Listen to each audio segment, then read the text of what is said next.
Well, you know what I think is interesting? Will it be, like you said, Joyce, will it be the state of California or Michigan or New Jersey, or et cetera? Mm-hmm. And I don't think that there's been any promise from France or Germany to bail out Greece, which they're trying to make people think that they have made that promise. You know, they went forward with that story, that kind of phony story of, well, Germany thinks they want to possibly contemplate to begin to possibly maybe consider, you know, and that made the stock market go up 200 points because they said there was a bailout.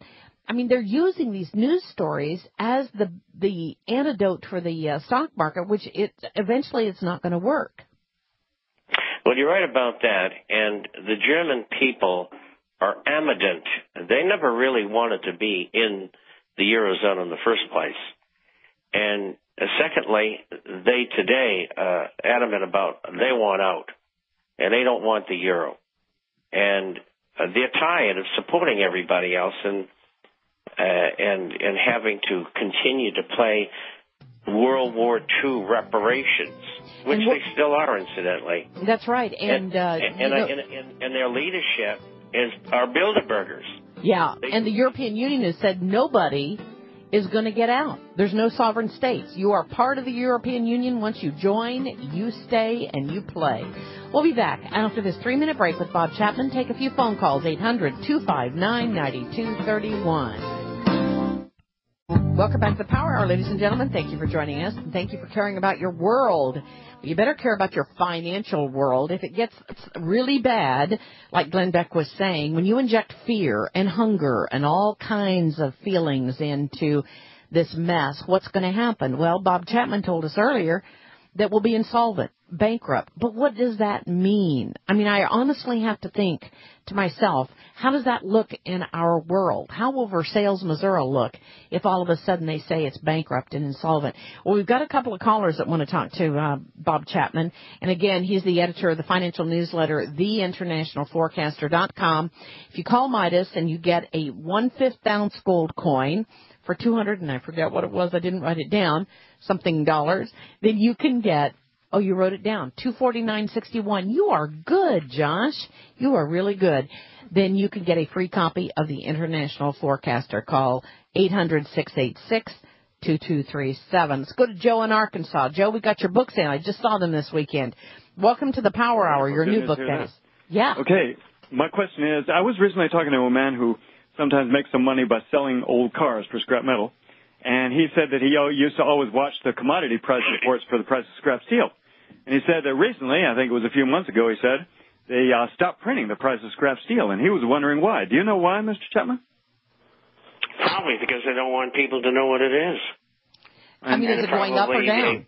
They probably want the figures to be known only to the people who are in the trade, so to speak. Well, do you think it's going up or down? I can't answer that question. I just don't know. Okay, Joe, any ideas that you have? No, it sounds, well, what Mr. Chapman says makes about as much sense as anything else. That sounds about like the best explanation, you know,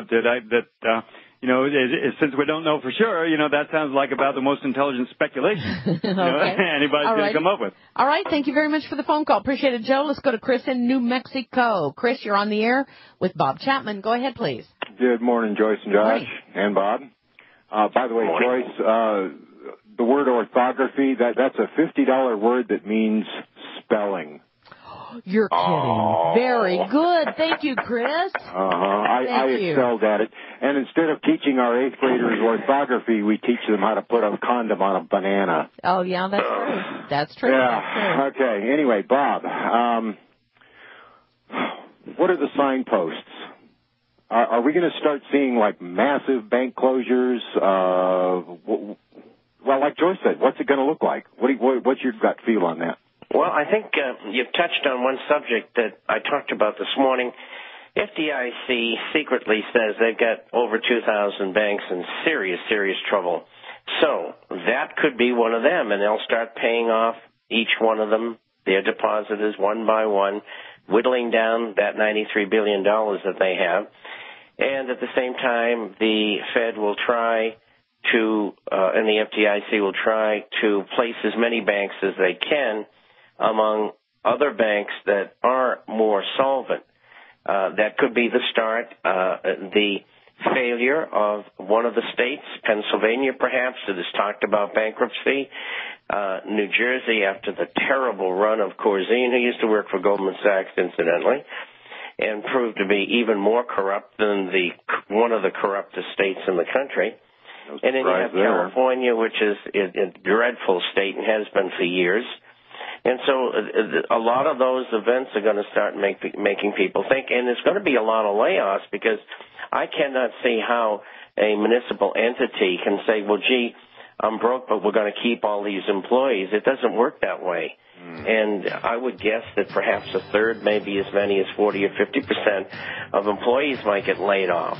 And then there's a question, how is that going to affect the markets? Well, I would think it would tend to make interest rates go up.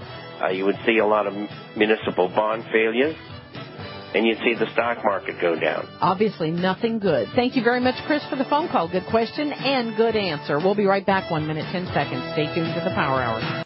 Welcome back to the Power Hour. This is Joyce Riley, and I do thank you for joining us with our guest, Bob Chapman. There was a bank failure on February 12th, only one in Hancock, Minnesota, the first American State Bank of Minnesota. Prior to that, there haven't been any failures since February 3rd. Oh, my goodness. Isn't that amazing when we could say there's been a whole week, over a week, without a bank failure? You just mentioned bank failures, Bob. We've had what since, my goodness, this year, 15 or 16 already this year. That is incredible. Do you see it? Do you think that it's going to start picking up, or do you think it's going to tail off for a while?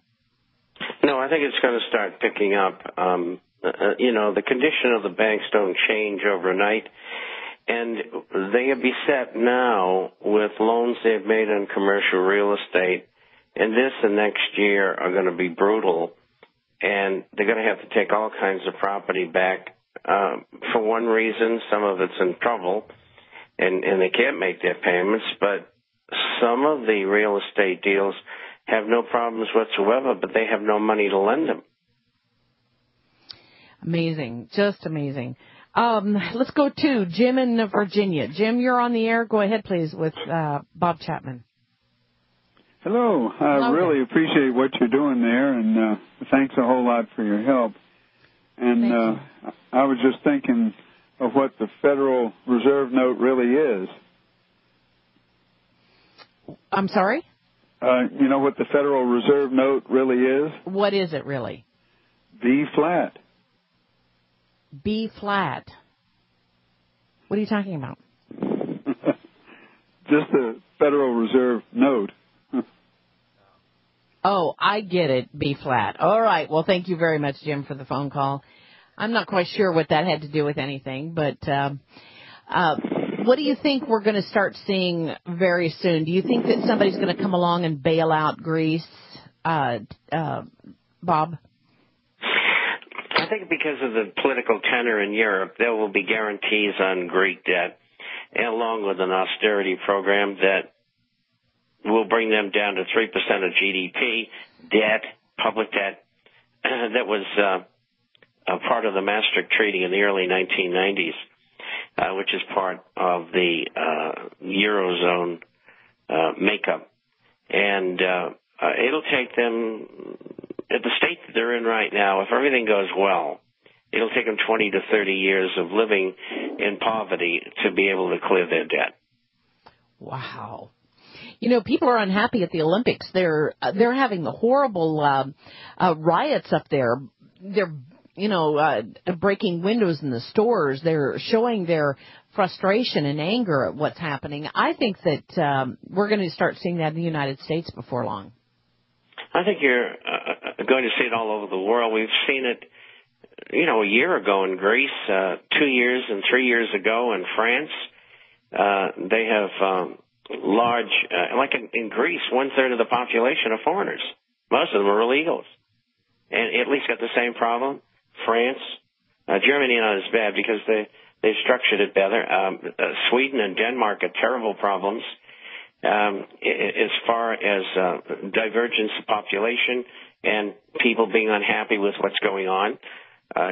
We all remember and know that the people who are hit first by a bad economy and the result of bad finances are the poorest. I mean, there are people who are illegally in the United States or have been, who are going home. I mean, I run into them all the time in my travels throughout Latin America.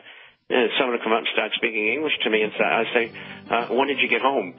They'll say, well, I spent 15 years in the States illegally. I was able to bring $400,000 home, so I figured it was time to leave. You know, all the jobs were going down, and here I am.